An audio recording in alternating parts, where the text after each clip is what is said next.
at my video footage right now, or like my screen. Do you see the shirt? Like, do you see what it says right here? It says FTP, right? Yeah, it's like a cop badge with an Yeah. eyeball, and it says FTP. I had no idea. Do you know what that means? What? I mean, I think I know what it means. Like, fuck the police, right? Like, Right. I didn't yeah. know that when I bought it, Oh, and you just really wanted to pretend you were a cop. I just like the design because on the back it has, which is funny that it took me so long to realize what this shirt was, but on the back it has like a skull with a cop hat on and a ball gag in its mouth, and it Okay. says "No justice, no pizza," and it has like a melting slice of pizza like underneath I the skull or I something. don't. Where did you get the shirt from? Dude, shout out Mind's Eye in Austin, man. I love their shirts, man. They're the Oh, yeah. Yeah, Mind's Eye is awesome. But I bought it just loving the no justice, no pizza, just thinking it was so funny, and like the ball gag thing. I was like, that's just so random and funny. And then I wore this shirt to the office one time after I bought it, and Mm. someone younger dude, I used to talk to him about Action Bronson all the time actually, and this dude was saw me walking by and he was like, "Dang, look at Lucas with his FTP shirt in the office." And I was like, "Hell yeah, dude!" And I walked away thinking like, "Is FTP a designer or something? Like, is some sort Oh of yeah, like it's just like an artist at Mind's Eye, you some sort know. of brand I don't know about that I'm wearing their shirt?" You know, because I was just like, "Hell yeah!" Like I know about FTP. You know, I did not I'm know. in with the it crowd, you know Yeah, me. and I forgot who I told. It might have been Christina, but I was just like, she was like, "You wore that shirt to the office," and I was like, "Yeah, what's the big deal?" And then the whole thing came together, and I was like, "Holy shit!" Well, Um, I mean, I feel like the ball gag in the skull would be more Offensive, obtrusive. I know, right? Like I was wearing a shirt with a decapitated cop head with a ball gag in its mouth on the It's back, like and then it's huge too. I feel like if you were in like Texas or something, that might be a little worse. But you're in Cali, Well, now I'm in right? California, but now I It's wear this like shirt with even more fucking. I love this shirt with even more pride. now. Now that I know what it means. Yeah. Before I Good was for like, you. just I just like the design. Now I'm like, oh, I didn't know I was sending a message every time I wore this shirt. I'm into it. And now those fuck 12 fucking bracelets you got make a lot more sense too. Yeah, I what's fuck 12? I don't know. Yeah. Exactly. Yeah, You get what is it, that? man. You know section fucking like sector 12 or whatever, it's like the drug bust Oh, section of the police. oh, no, I never heard So of that. just like fuck 12, fuck the police. I have no. Uh Oh, I've seen fuck 12 on like tattoo yeah. designs. Oh, Oh yeah. So that's what that is. oh, okay, makes sense. It was yeah. I don't think very deep into this stuff sometimes. Like, I didn't know that PO box meant post office box for like my almost my entire life. So Well, it's like what were you doing in 2020? Where were you at? I You was didn't see huddled like in my all that living shit room. everywhere? I was terrified in my living room playing D&D with you over Skype. Ah, dude. That's what I Speaking was of doing. which, you played Baldur's Gate? No, I've heard of it. It's D&D. They Okay. they made D&D a video game. They finally figured it out. It's It's turn based. yeah, it's nearly 1-to-1. Dang, that's cool. Yeah, and so I don't know. It's like my favorite thing about D&D was kind of the role playing aspect of it. Yeah. And so it's kind of hard. They do have like dialogue options and stuff, and it like affects the story and all that, but Mhm. it's never going to be all encompassing. But I've been enjoying it. That's fun. I'll check it out. Is that like a co-op thing, or do you just start a campaign with the computers? Yeah, you just kind of like you start a campaign, you start your story with just the first character you make, and then you gain companions. Someone can pick up. You can do multiplayer if you want, Okay. and like someone just controls the like rogue you have or something. Okay. That sounds cool. I've been getting my D&D fix from rereading Lord of the Rings recently. That's good shit. I was It's good just shit, thinking of man. like, I mean, I've been wanting to watch Lord of the Rings forever, but I was also thinking like, I wonder if I would be able to get into reading the books. They're real easy to read. The only hard part is all the crazy names. Yeah, I mean that's the fucking thing, right? It's Yeah. like I'm so bad with that It's shit. like I just can't Glorfindel, do son of it. Glomfindel, son of Yeah, like it Glemdumding, and you're like, you Jesus, lost me. dude. Yeah. You've lost me. Unless this name comes up like 10 times, I'm not going to get it. Yeah, it's not as hard as Game of Thrones. I've heard Game of Thrones is like ridiculous with that.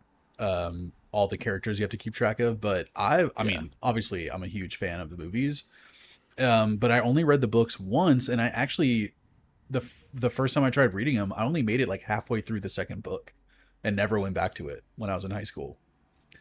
So this time Yeah. around, I'm like, all right, now I'm gonna go back to it, see if I still like it. And dude, I read Fellowship in like 2 weeks or less than 2 weeks, Damn. and I'm like a third of the way through Two Towers right now, and I just started it like 4 days ago. So it's a good read. It's very and you as you're reading it, you realize like this shit is the blueprint of every fantasy Yep. Yep. creation Yep. since. It's crazy. Like the fact that the idea of orcs and dwarves and elves and the characteristics of all of those different Yeah. races and everything, like it comes from Tolkien.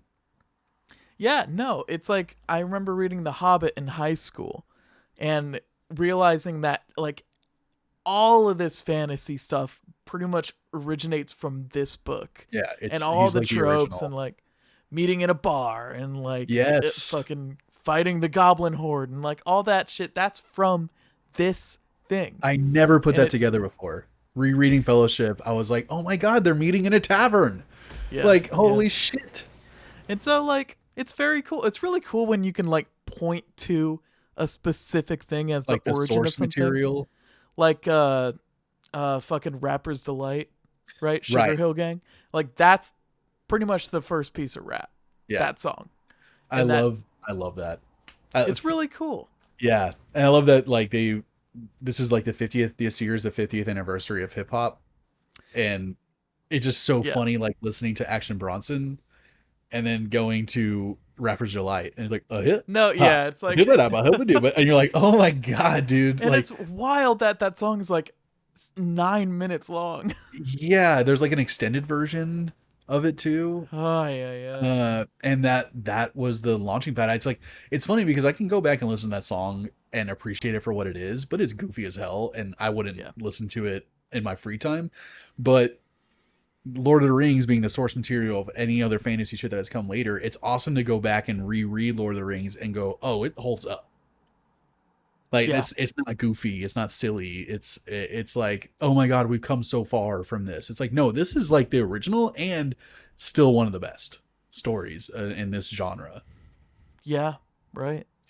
Speaking of, did you see the Dungeons and Dragons movie that just came out? I haven't It's it's not like I good. it's not like I didn't see it on purpose or anything. I do mean to watch it You're not avoiding eventually, it. but it's like I don't know. I don't know. It's good, I don't man. know when I got time to go see the Dungeons and Dragons movie. You know? I highly enjoyed it. And as someone who, if someone likes Dungeons and Dragons, I think they would actually like the movie because there's so many moments that are meta as fuck that you know that the people who wrote it like really love D&D because like there's a moment where essentially you can tell when they rolled a fucking nat 20 or you know when the character rolled a nat 20 or when the fucking when they're rolling ones over and over again like during a fight. Yeah. Like Right. there's and there's no actual dice or anything. Like it's just No. you're Yeah. in the I D&D yeah. world, right? But it's like there's a really great scene where Michelle Rodriguez's character is just fucking they're being like imprisoned, her and the other main guy. Yeah. And so they're taken to this room to get assassinated or whatever. And Michelle Rodriguez just like happens to grab the axe at the right moment and chop one dude's head off. And then she's just like going through the room, fucking destroying everyone, like one stroke, killing people. And the whole time, the dude, Chris Pine, I think is the actor, he's like trying to get like trying to cut his binding, and the whole Yeah. time he's just like sitting on the floor, just like grinding the thing on a stone, the rope on a stone, just trying to get out of his handcuffs. And it's like you can tell like what they're trying to do. The writers are like, she's rolling 19s and 20s and fucking killing people, and he's just rolling ones and not contributing to the fight at all. And it's just so cool to see that meta-ness in the Yeah. writing. So I think that alone, like, there's a lot to enjoy in the movie. Yeah, man. They've tried to do D&D movies before, and I think they pretty much just tried to do Lord of the Rings when they did those. But yeah, I think having that meta-ness is kind of necessary for it to even be a Dungeons and Dragons movie, I guess. Yeah, I watched a review of the original D&D movie from like 2003 or something. Oh my god, Yeah. dude, so bad. Yeah, I mean, I don't know. I thought it was good enough. I thought it's like goofy, it's dumb, it's cheesy, but Yeah, like you were 8 years old, so. no, I watched it when I was in high school. Oh, you liked it? You liked the Damon Wayans character in that fucking movie, or the Marlon Wayans character? Yeah, I thought it was It fun. looks so bad, dude. I was new to D&D at the time though, so maybe I had like star speckled eyes. Yeah, your eyes were speckled for sure. You just like rubbed Vaseline on your eyeballs, and you're like, "This is a good movie." Yeah, and I do that all the time, and I recommend it to You're anyone. like, I lie to myself constantly. I just love to. It's kind of like clouded, tinted. I You pretend can't to really enjoy see. things. Yeah, yeah, keeps Uh, me safe. and on that note, what's up, buds, and welcome to a new episode of the Earbuds Podcast, the podcast where two friends talk about one album for many minutes. We are your hosts, Ash, the Body, Hanrahan, and Lucas, Ratface, and Jerkovs. And today, Ash, this has been a long time coming. We actually haven't Oh my recorded god. last time. And before we decided to take a little mental health break, we decided that we were going to listen to I gotta say the whole thing. Petrodragonic Apocalypse, or Dawn of Eternal Light, an annihilation of planet Earth and the beginning of merciless damnation, by King Gizzard and the Lizard Wizard. Which is pretty. That's pretty cool, I guess. It's pretty cool. And I gotta be, just to start off, I gotta be completely honest Okay. with you. Even after we heard Gila Monster and Dragon, right? That was like the EP that they released. Those were like Um, the singles, I believe. I don't even think, I definitely didn't know that they were coming out with a new record. Did you at that point? Because we just thought it was like, oh my god, they just dropped two new songs out of nowhere. Yeah, I think we got in when they released the second song, and so Yeah. it was like very new, and it was like coming out in like a couple days when Yeah, we and found out we about it. both like, not even thinking of earbuds or anything like that. We both just text each other like, dude, tell me you've heard this. Oh my god, this is fucking incredible. Yeah. And I think, yeah, it was like a few days before the actual album came out.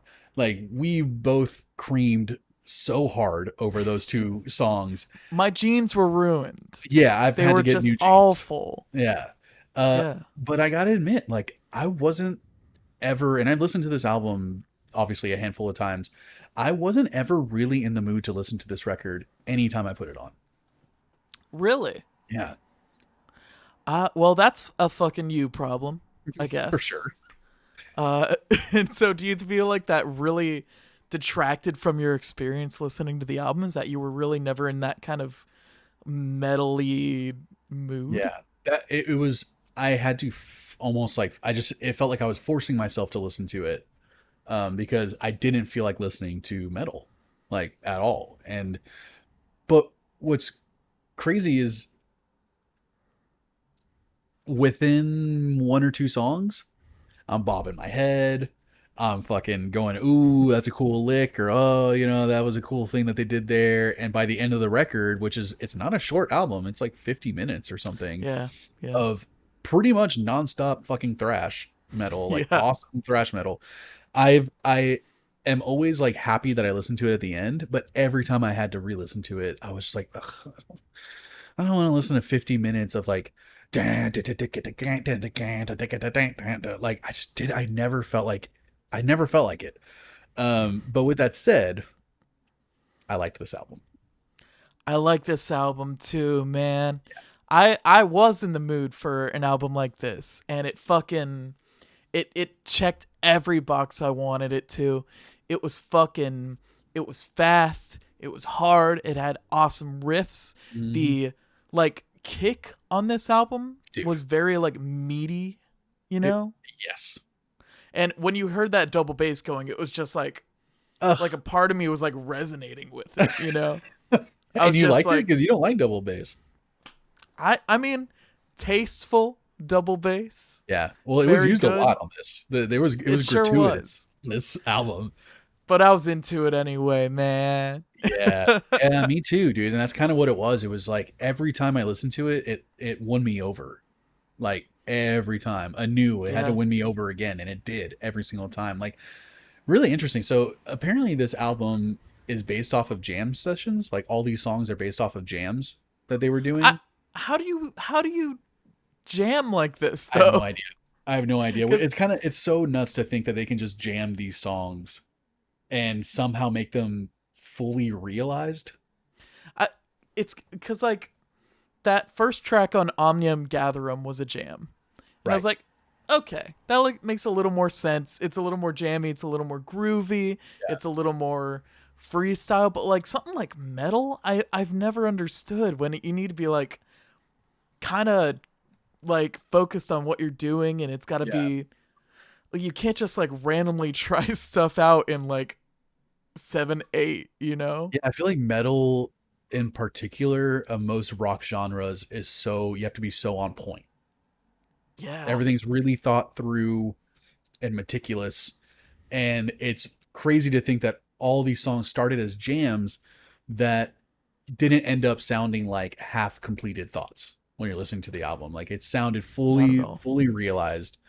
Um, but when you break down each song, there are a lot of different movements in each track, especially Yeah. the longer one. There are a few 9 minute, Yeah, I mean it's a seven it's a minute 50-minute long 7-track album. crazy. And so there's just so much going on all the time. Uh but Songs do go in several different directions throughout the track, so that kind of yeah, gives me that jam feel, right? it, it I mean, this is not uncommon with Gizzard records, but it does almost sound like just one crazy extended song. Yeah, it does. It does. And that's kind of why my brain was, well, every time I had to listen to it again, I'm just like, oh my God, I'm just going to hear the same thing for 50 minutes. And then when you actually are in it, you're like, no, this is fucking No, killer. it fucking goes hard. It's fucking sick. This album It's is fucking so heavy. rad. This album is so heavy, so unforgiving. It's so driving and angry Yeah. and loud. And you're either here for all of it or for none of it. Yeah. Right? Yeah. And it like there's nary a moment that you're really getting much rest. No, there's a And few so of it can those be really cool bridges where they broke things down a little bit and got a little ethereal with their yeah. stuff. And we'll get more into that also as we like kind of break down the album more. But it's Stu the singer.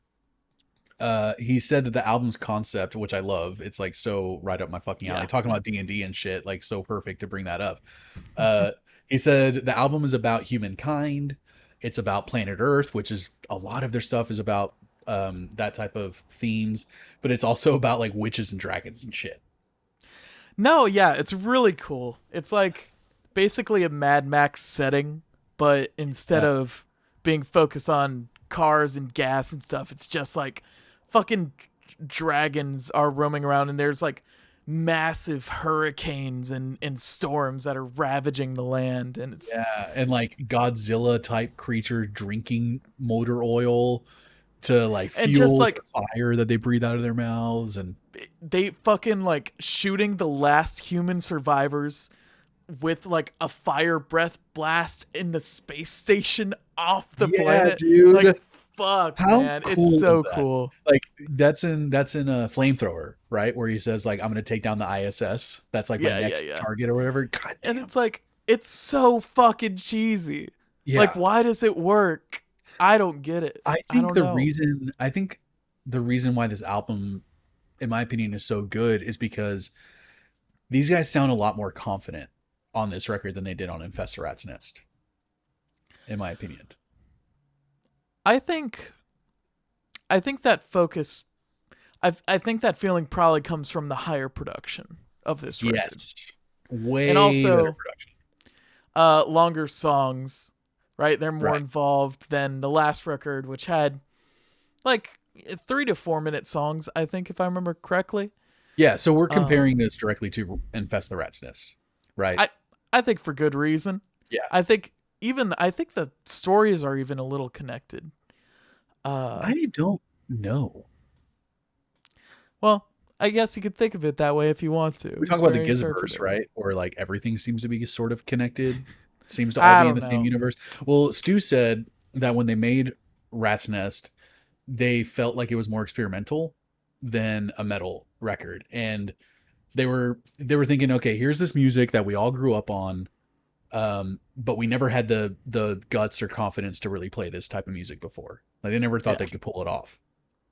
And then so they gave it a chance, and Infest the Rat's Nest is what happened. And when they made that record, they were like, "Fuck, why did it take us so long to do this?" You know, like we fucking love this, and we pulled it off, and Yeah. people like it. Yeah. And they were saying like, "Man, this like they had so much fun writing and recording Infest the Rat's Nest." And those songs work so well when they play them live. So they were like, we have to make another metal album. Right? It's gonna be so much fun. Yeah. And you And can really hear it.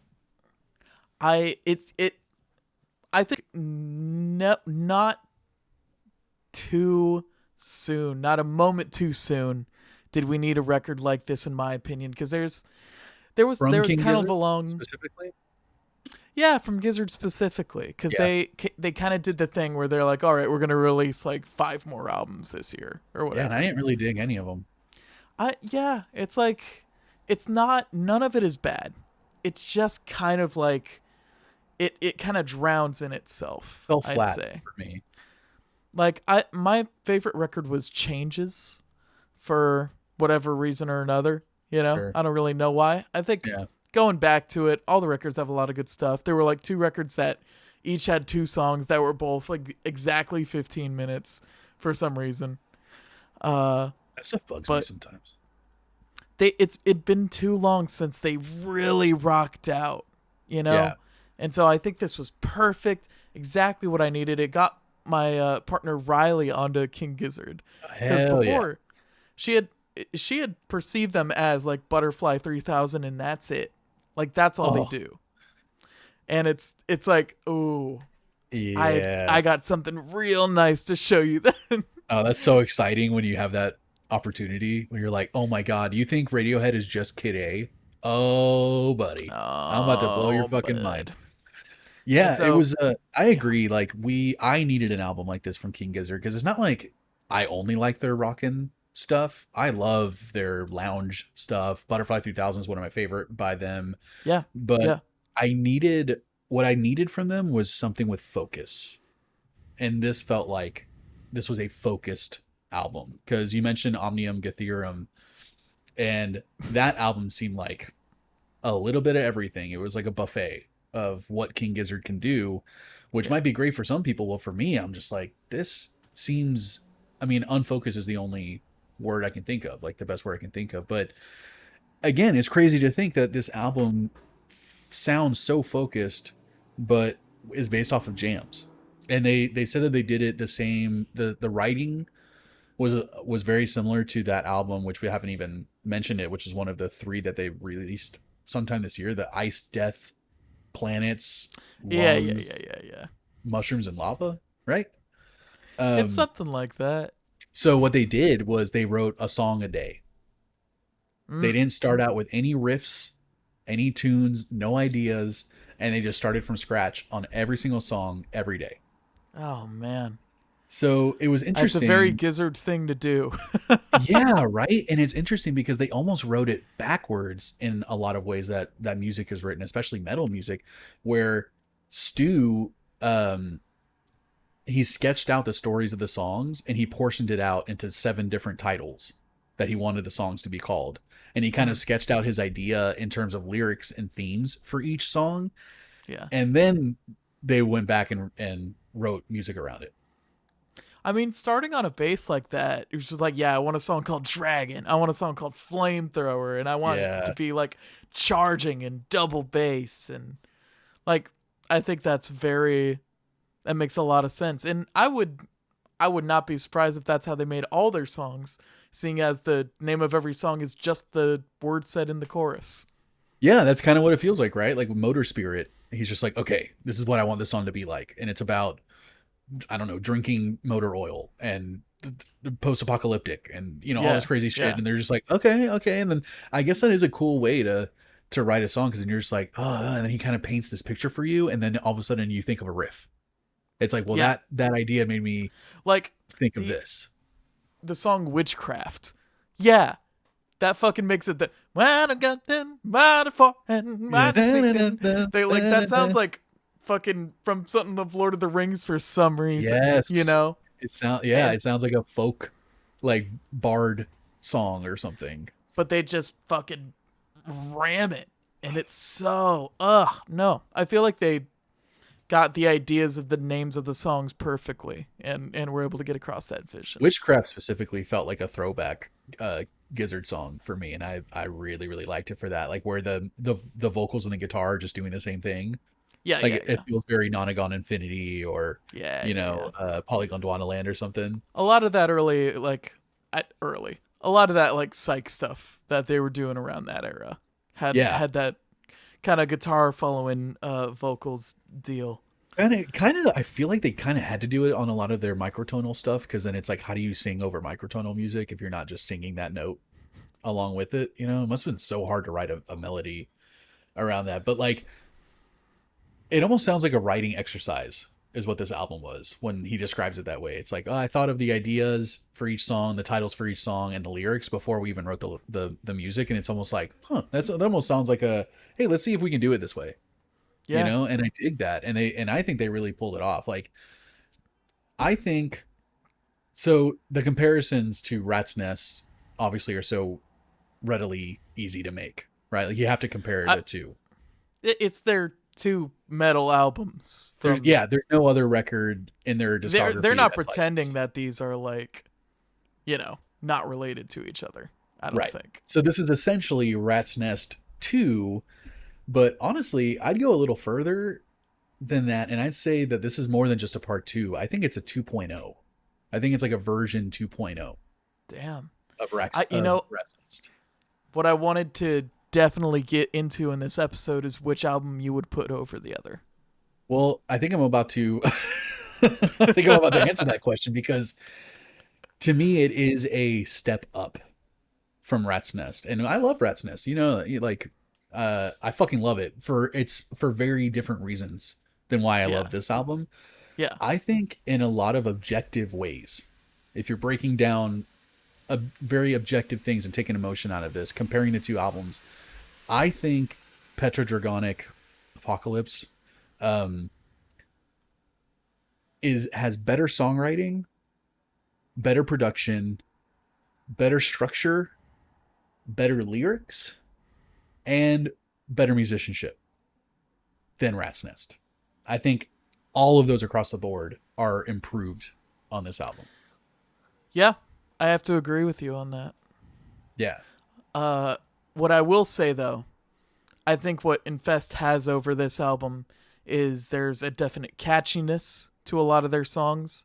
They're a Is lot that 3-4 shorter. minute? Yeah, that 3-4 minute thing, right? Yep. It's just like, oh, they have to contain these songs into like this smaller package, so it's Yeah. like they don't get to roam around in the music as much on Infest the Rat's Nest. But I think it makes for a nice fucking easy song, and I think also you can make an argument for preferring the production on Infest the Rat's Nest Mm-hmm. due to how raw it is, due to how raw it sounds. It's like Yeah. almost bad quality, Oh, but it's it so raw. It's it awesome. reminisces to that metal they were listening to. Yeah. And that's what I mean. I think objectively the production is better on this album. I think But the production is higher quality. yes, but subjectively, yeah, I would not be surprised if a lot of people prefer Rat's Nest over this because of the raw grit, Yeah. fucking dirty ass recording that they did on that. This is a lot more polished. Everything's a lot more, uh, everything's better mixing, I think. Yeah. Yeah, I'd say Um, so. and I mean, I think there's only, I think this album is better than Rat's Nest, in my opinion. Damn. I think I prefer Infest over this one. Really? Yeah. Yeah. I love that album. I just, this one, like I said, it won me over every single time I listened to it. But there is one complaint I have about this album, and Shoot. you've already mentioned it. Something that didn't carry over from Rat's Nest, and it's the fact that these songs are way too long. On a lot of these, on a lot of these songs are too long.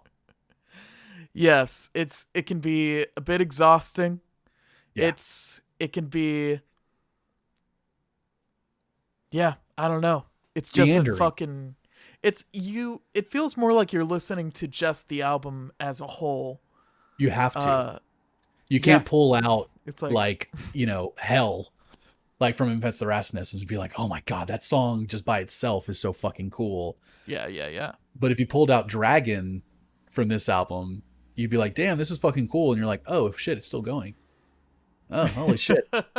No, we're 7 minutes in and we're only 2/3 done. You're like, oh fuck. That's my only complaint, is that some of these songs are a little too long. Ugh, but They don't aside from overstay their that, welcome, man. though. I will say that. Huh? I don't think they overstay their welcome. I think they're just too long. I honestly, I thought the end of Flamethrower was a little bit much. Like the last half of it where they like bring it down and it's just kind of going on the toms and motor spirit. I was like, okay, all right. Yeah. Yeah, Okay. exactly. Yeah, like that last 3 minutes of is that what you just said? The last 3 minutes of Flamethrower? Yeah, Flamethrower, yeah. It's like I get it. Yeah. It's With like the end of that the weird album. EDM thing. Huh? It's so weird. That Yeah, weird yeah, EDM thing at the end. It's so strange. And I know that's fucking Ambrose Kenny Smith. I fucking know it for sure. yeah. It's his fault. I know it for Ruined sure. everything. I mean, he has the most influence on this band that I like the least. Like his influence, Damn. I like the least on their music. But holy shit, what song is it that he sings like I think is it Flamethrower? Where Ambrose actually sings like the last verse or something, and he sounds so fucking cool. Let me which I I could wrote it not down. recall that. Oh, it's on Gila Monster. Ambrose sings Gilla. the last. Oh God, so good. He sings the last verse, I think, and his voice is so weird and different, and it works so fucking good on that song that I'm like, hell yeah, dude. Like I had to look it up to make sure it's not Stu, because I'm like, that doesn't sound like Stu. It can be hard to tell sometimes, but like, no, yeah, for sure. Yeah. What did you think of the guitar work on this album? Because I think this is above and beyond anything that they did on Rat's Nest in the guitar work. I think it's a lot more complex, and I think the riffs are pretty fucking good. I don't know if I could personally put. I don't think I could decide which of these albums is better riff wise, because there was so much good fucking shit on Infest, but Yeah. like this stuff also has a lot of really good stuff on it as well. And I think just like you said, musicianship, drums are great the whole time, Dude. guitar's great, bass, vocals. It's just Next to the fucking drum, wow. next to the guitars, which I think major improvement in terms of the intricacies of the guitar work on this album, Yeah. because the solos are fucking awesome on this record, and the harmonizing, like I love these few moments where the lead guitar is harmonizing with the synth keys, and they're doing this like it's super like 70s fan like folk metal Are you kind of type stuff. feeling that like like on Witchcraft? I love that. Oh, it's so fucking I good. love that. But I think the biggest improvement and the person who really blew me away was the drummer on this album. Really? That dude stepped the fuck up on He this sure record. did. Yeah. Michael Cavanaugh is his name, and holy shit, compared to Infest, which is so good in its rawness and it's just pure like brutality that he's doing on the drums, this is like I 5 times better. I think he shows how confident he is in this now. He's incredible on this album, Yeah. to the It's point it's where he was getting compared with some of our friends. I was talking to like Luis and Michael and all yeah. that. He was getting compared to Danny Carey from Tool when they listened to this album. Oh man. And there is a lot of Tool-y things on this record. Yeah, there could be a lot of Tom writing throughout this record, Lots. Yeah. and I mean those fills are just fucking killer the He's whole incredible. time. He's Uh incredible on this album. Like I mean, Tool shows up, like the influence of it shows up on like Motor Spirit, like hard in Motor Spirit, and then also in Dragon. Like those two songs specifically had those bridge moments where yeah. it's like like you said, like very Tom writing, and then a lot of auxiliary percussion. And the Yes. combination of those two things, like hearing auxiliary in a metal album, especially like a thrash metal album, is just such a good idea. Worked so fucking well. Good shit. And those were the moments of levity, is I don't know if that's the word, where it's like they let up a little bit. You kind of catch your breath. You can catch your breath a little bit, and it's like, unlike comparing it to AFI, because I ended up talking about all their records recently, a few months ago. AFI does not know how to write a bridge that gets quiet and like slower a little bit without making it so goddamn boring. But Damn. every bridge, every slow, quote unquote, quiet part on this album does not lose your attention. Like you get to kind of take a breather from the onslaught of like this awesome metal music, but you when it slows down, it's like it's still as engaging and captivating with everything that they put on, because they especially in the slower parts, that's when they add all that extra percussion on top of it, and lots of synth and piano and keyboards and stuff, and it's just like all of it's just like they know exactly how to keep your Yeah. attention. Yeah. They're so fucking good at that, man. I think the drummer destroyed every song on this record. Yeah. It was to the point where even Riley was like pointing stuff out to me like, wow, this drummer absolutely destroyed these songs. Yeah, It's dude, like, like yeah, sure every fucking single did. one. He didn't miss once. And the drums, Uh I honestly think like they're so good that they bring everything else up another echelon of quality. it Like would I feel definitely like be a different record if these drums weren't so prominent and confident and just in your fucking face. yeah, I think most people were trying to match the energy and intensity of the drums. Uh dude, do you wanna talk about Narnugs? Do you wanna talk about ratings? Yes, for sure. I have a couple more things before we get into that. Okay. Especially before Narnugs. But let's do the rating real quick before we get into that, though. The bassist did say that this is the first of two albums that are going to coincide with each other. But he No says it's a bit shit. of a yin yang type of idea that they're doing. So the next album is going to be complete opposite of Just this. very chill, I guess. I have Like, no idea what to expect. He said that they're going to be very different sounding to each other, but they're going to try and make them complement each other. So we'll see how that goes. They're probably working on that right now. I'm extremely curious. Me too.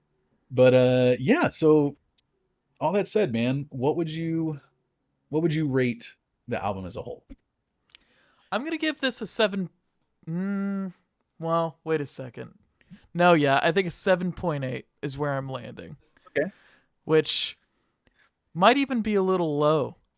But I think this album being so cohesive, it was a little difficult for me to like kind of stay attuned and pay attention to stuff that was going on, even though there were so many moments where they like did something and it was like, oh fuck, Yeah. like what just happened, like blowing my mind. But it's like too much to absorb all of it, even in multiple sittings. And Yeah, it's so easy to say like every song has great riffs. Every song has great drums. Every yeah, song, Stu's vocals are fucking fantastic. It's like that's the through line through all of this. So it's like, what else do you break down? You know? yeah. So to that point it's a bit difficult, but musicianship great, production is fitting, the story, the lyrics are very cool, very into it. They just drink the fucking gas can killeth. Ugh, love that fucking God part. damn it. They utilize the group vocals so well on this album. I I I wasn't extremely sold on Supercell, and then I saw them live, and it was like the second song they did, and it won me Oh, over immediately.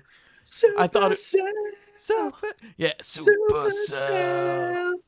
born in jars and raised in hell. It was like it was cheesy to me at first, but then it won me over, and just So love it. good. Uh, and so kind of from those same points, it was hard for me to pick a Nar Nug just Mm. because it was extremely consistent across the record.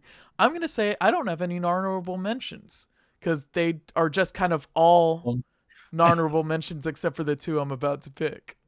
dang. I definitely have honorable mentions because there is one song I don't like on this album.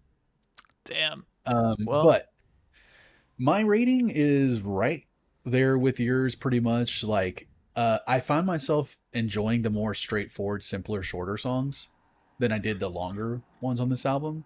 sure. The massive epic nine, almost 10-minute songs that appear on this record, like Stu's voice, powerful and interesting as ever.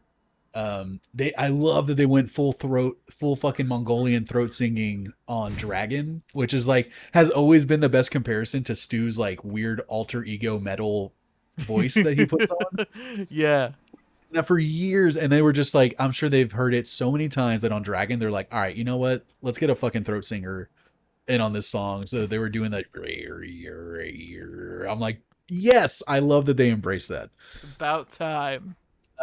Love the lyrics about like the dying of Earth and fucking dragons and witches and wizards and shit. Like it is just such a direct line in my heart in terms of subject matter. I love fantasy stuff, and the more hardcore and violent and like scary the fantasy world gets, the more I love it. Yeah. Uh, like we said, man, incredible riffs, incredible musicianship. I don't remember what I gave Infest the Rat's Nest because I feel like I'm going to give this one a lower score than I did give Infest.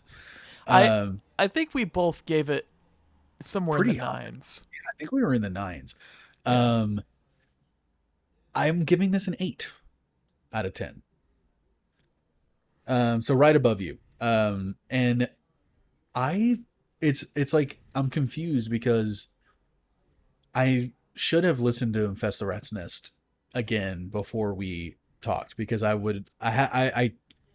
remember loving that album, but I'm like more impressed with this one. It's weird. I mean, it's all good to be impressed and stuff, but I they also played Organ Farmer at the Gizzard show. Organ farmer, cut.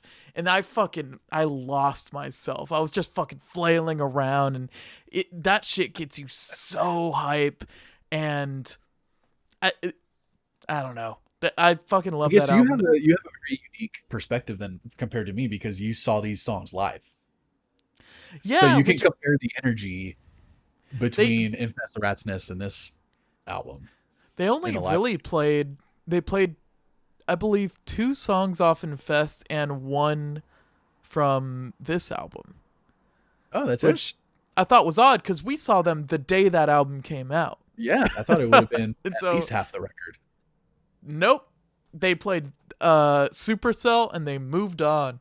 They had other stuff to get to, I guess. All right. Well, it had a 3-hour concert, I'm sure. Yeah, So they only had 3 hours, so they yeah, they're like, gotta guys, we kind of gotta, cram it in. yeah, we You gotta know, get through this. Well, they 7.8. fucking they. Go ahead. Go ahead. Sorry, they skipped People Vultures. That was the only song they skipped, and I was torn apart from it. It's like your That's favorite song by them, right? that's like my favorite song. And they started playing the riff, and I was like, "Oh fuck!" And they were like, "No, skip that one. We don't have time. Just go to No Robot." I was like, way. "Fuck, man, come on." Yeah, that was personal. That they fucking Stu looked at me dead in the Yeah. eyes and like, "Skip that one." He was like, "Oh wait, no, fuck that. They're really excited about it. I don't want to do it anymore." Well, shit, man. Well, not perpetual. What is your first choice note? My first choice nug is gonna be one. It's Witchcraft. I'm just gonna get to it. I love the riff and the melody in that song. I like at first it didn't really attach to me because I thought it was a little too cheesy, but again, won me over. It wasn't really even a difficult challenge to win me over. Yeah. Like it happened almost like on my second listen. Yeah, it felt like a throwback, like I said, King Gizzard song. So it like immediately won me over. Yeah, And just like subject matter and everything. But man, that's the one that had the lead guitar and the synth doing this harmonizing yeah, lead part. I thought that was so cool, and I felt like the bridge kind of had these like little a Latin feel to the drums and to the rhythm that they were playing, and I really dug that. And during the bridge, what the guitar and the synth were doing, kind of playing this game of tag a little back and forth, where they're kind of Arx Bandit style, where the two guitarists will like be playing something different, slightly different yeah, from each other, but it's like they're looking at each other and they're like they're in yeah, yeah, sync. yeah. I liked that a lot in Witchcraft. That was one of my honorable mentions for sure. So dope. I just like witches are casting a ritual to try and I guess get rid of the tornadoes and stuff, but they end up transforming their cat into a giant Godzilla-esque fire-breathing monster. Very Yes. cool. Yes, Very into very it. cool. Love it.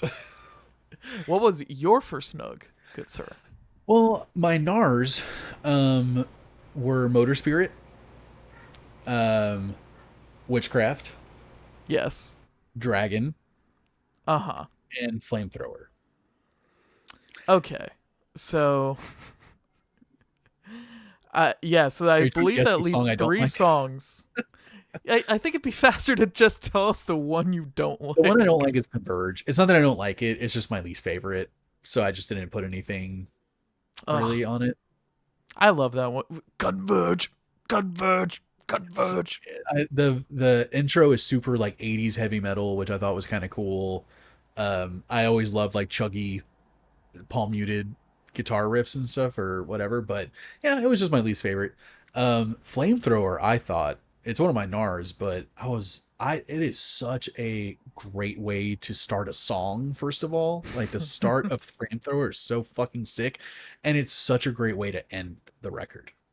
Yeah, I think It's so so too. good. Such a It good closer. yeah. And It's I had to like I had to figure out the time signature, and it's in 5/4 because of course it is. Right? Am I right? The one part I was counting up to 10 before they restarted. I mean they probably do a whole bunch of Or is different time 10/8 a signatures thing? throughout the song, Okay. Is 10/8 you know. a signature or is it 5/4? I mean 10/8 is a signature. It's I think uh But it's I the don't same thing know, as man. 5/4, right? It's just kind of I when do think you so. start it? When do you restart at the 5 or at the 10? It's just the same thing. Yeah. Um, Even though the dumb EDM thing at the end, I still really like that song. And I thought Motor Spirit was such a great way to start the album. Like such a killer riff, like Mm, really reminiscent of In Your Mind Fuzz era King Gizzard to me. mm. And Nonagon, kind of those two albums Yeah, mixed yeah, yeah. together. Uh love them. I actually really liked the Motor. spirit, like matching the when they ring out the bar chords and he's like I thought singing that the was same. cool as well. Yeah. But one of my favorite songs on the album, which is so funny because you've already mentioned it, was Supercell. Supercell. That Yeah. it's my favorite chorus on the album. I think it's so catchy. I love the absolutely slutty, gratuitous use of double bass on the whole They song. he isn't shy about it on this record, and especially on this song. Yeah, it's and that's I love when double bass is used in that way during choruses too, during these like the big epic explosion of the song, and it's just it's just like this constant driving beat, and I have always been a sucker for that when bands do that because and it happens kind of rarely in metal music where they'll have this dry I just think you're wrong about that no objectively, just but a 4/4 double bass during a chorus I during a think whole that's like chorus. almost nearly exclusively where it's used. Well, maybe back in the day, maybe in like the 80s or something, but not in modern metal now. Because in modern metal now, it's like fucking triplets followed by, quintuplets followed by whatever. And no one keeps a fucking consistent rhythm, or like does the same. I just love it. Okay. I love it. I All could right. listen to that song over and over again. The drums are incredible. Best That chorus on the riff, the album. fucking bang gang gang gang Dude, gang gang bang no no no. I feel like for some reason that was the other guitarist that came up with that. I can picture him doing it. The dude with the mustache. I should know their names. Um, what is your second favorite song? Most My favorite song? second my second most favorite song is gonna be Killer. Me It's too. fucking Gila Monster. I knew it would be. It's like one of the only songs in 4/4. Yeah, yeah, And just that fucking dude. So much Ugh. fun. So like driving and chuggy. It's like it's got that groove too though. You know? Yeah. Oh yeah. And especially in the chorus, that Ugh. dude.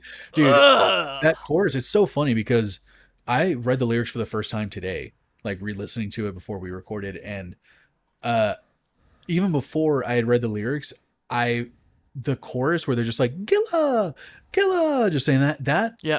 every time I was like, that just reminds me of like old Godzilla movies for some reason. I don't know why. That Well, vocal is it part, cuz the second half of the word Godzilla is Zilla? but they're saying Gilla. Yes. But no, I don't think that's what it was. There was something about it that I was like, for some reason, this reminds me of like the old 50s, 60s Godzilla movies.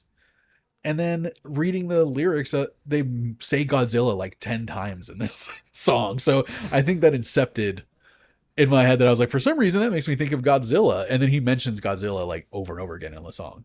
Yeah, right. But it's so good.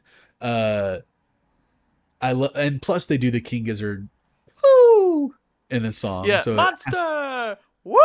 Woo! Yeah, I'm always a sucker for that. And this is the one where Ambrose Kenny Smith sings that one verse, and he sounds so fucking cool. Mm. He sings, like I said, he sings on and is responsible for all my least favorite King Gizzard stuff. So to hear him sing this part and be really like integral to a vocal part in the song makes me finally like him as a vocalist. Aw. We're Um, all growing. I love all his work that's not on the mic. And man, but the time signature on the bridge I could not figure out. Like it made my brain go cross-eyed. The Uh which part? the in the bridge there's like this crazy timing with the drums and I could not figure out what they were doing. If it's 4/4, it doesn't sound like 4/4 to me. Fuck, wait, let me try to get to that part. Yeah, it's probably like three The minutes. part that's like Yeah, yeah, yeah, it almost seems like they're doing it not quite on the beat, but they're like but it's still 4/4. It seems like they're kind of fudging it a little bit, if I'm being honest. It's to me, it sounds like every other time they do it, they're adding an extra beat or something. There's Yeah. something, yeah. Maybe they're like cutting it short by like half a beat or something like that. Whatever was going on, it was like making me go cross-eyed in a good way. And yeah, man, I don't. Even though I didn't feel like listening to metal. This was always the song that always got me to bob my head when I listened to this album. Fuck yeah.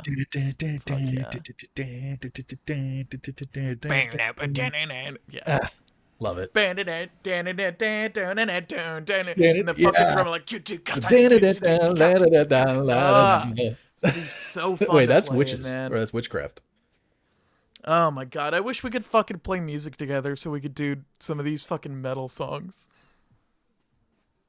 Yeah. Well, maybe you can do it in your new band. Yeah, I probably will. I don't need you anymore. Yeah. Oh, dude, it'd be like so easy for me to find another co-host for this fucking podcast too. I don't know if I'm replaceable in that way. You are one of the things I love about you, Lucas, is how replaceable you are. I've always thought that. Just how, yeah. Dime a dozen I am. Okay. Yeah, just kind of like color by the numbers type personality, you know? Yeah. Always picks up really quick on anti-police slogans. Yeah. Yeah. Always really good with like just knowing when to get the fuck out of my fucking face, you know? Well, on that note, thanks for listening, everyone. That is the end of this episode. I guess let us know on YouTube or on Spotify if you guys listened to this album. And if you, what are your thoughts? Do you agree with us? Do you disagree with us? Our Instagram that we haven't touched in a few months is at EBPcast. You can watch us on YouTube. You can listen to us anywhere that you can find podcasts. Tell your friends about us. Rate us. Review it. And that's it. Ash, can I pick the next record that we listen to? Yeah, what do you want to fucking listen to? It's one that we have both talked about reviewing on this show like a long ass fucking time ago. It's Band of Horses, Cease to Begin. Oh, interesting. Yeah. Okay.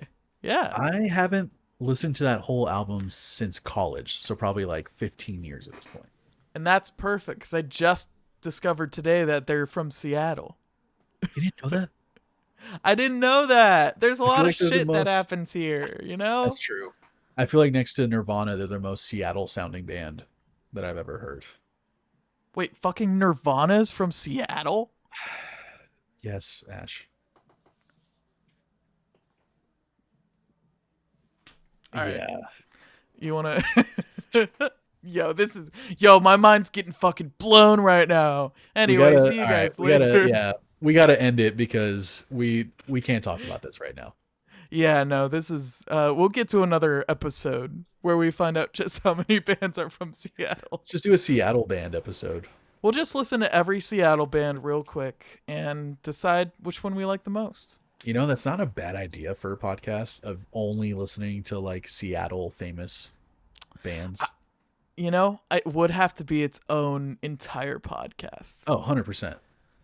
But yeah, I think that could be interesting for like any city, honestly.